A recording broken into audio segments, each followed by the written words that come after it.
Citraksi yaiku salah sawijining satus Kurawa, putrane Prabu Destarasta lan Dewi Gandari. Citraksi duwé karakter arogan lan atos atine. Sing dadi ciri khase Citraksi yaiku gagap nalika ngomong, sehingga ndadekke uwang penasaran. Citraksi tansah bareng Citraksa, praupane uga padha.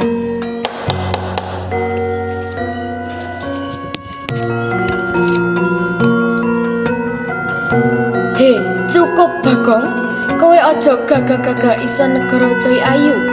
Babalipa Purwawantara ora ngerti sesosok bapakmu. Mula-mula jembobok baju pernikahan negara Ngastina, kowe bali perang. Aku ora bakal bali.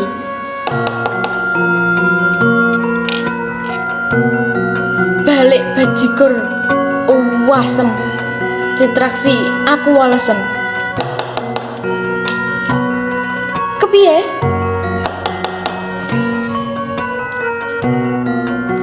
Aku walesen. Ora mundur musuh Bagong, akeh menangi. Nek musuh kowe, kangelen nekmu ngomong. Pocong yang ngadeg.